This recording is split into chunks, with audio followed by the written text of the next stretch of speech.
Every day when I was 8 years old, my mom would always make sure that I washed my face with a specific bar of soap. One day my sister walked in and she saw that I was washing my face with that specific bar of soap, and she got furious. She went up to my mom and was yelling. She's like, "Why are you letting her wash her face with that?" My mom hesitantly and quietly just responded, "I don't want her to get darker." I stopped washing my face with that bar of soap, and I guess we just never talked about it ever since. I've always really liked the shape of my eyes. Growing up, my family always complimented that I had almond-ish shaped eyes. My eyes were my favorite thing about my whole face. And when you're constantly going to school and people are surprised that your eyes are bigger than most Asians, or wow, your eyes are so open, I think it kind of gets to you a little bit. I wish I could speak Tagalog. I cannot speak Tagalog. I cannot read Tagalog. I cannot write in Tagalog.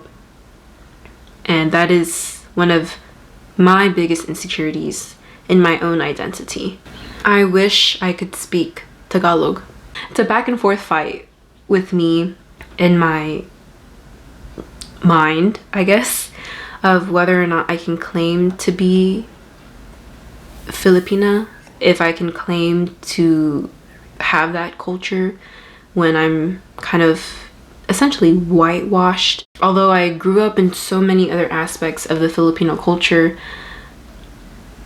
if I couldn't even speak to my lolo or my lola in Tagalog, what was even the point of me even being Filipino, I guess?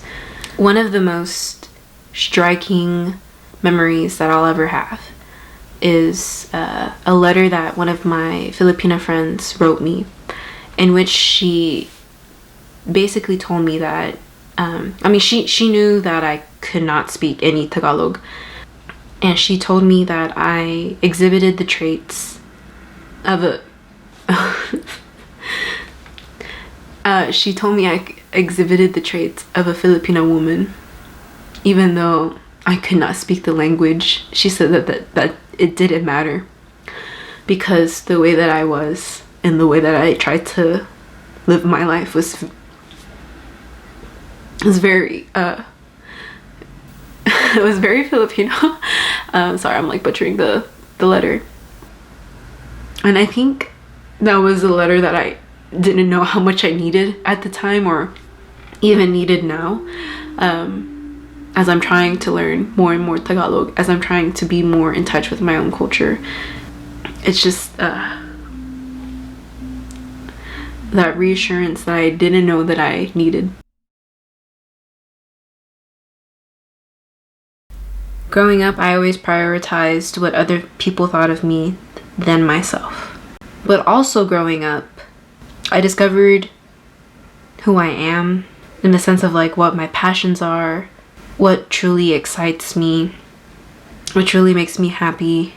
And even though the journey is still going on, I have grown so much.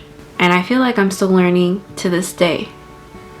I'm still learning about myself, and I still have so much room to grow.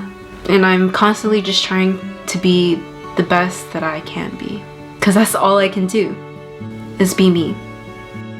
One of my favorite memories was when my mom would get ready to go to work at the hospital, and she'd wake me up. It was really the only time that we could spend time together, and my mom would make me hot chocolate and she would drink her coffee, and when I'd finish my food, she'd put me on her lap, and then she'd always sing "You Are My Sunshine."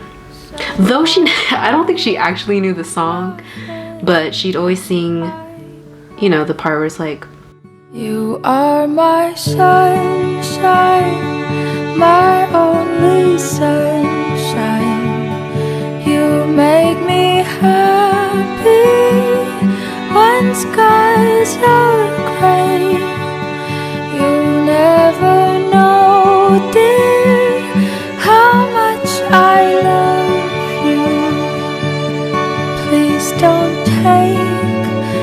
yourself.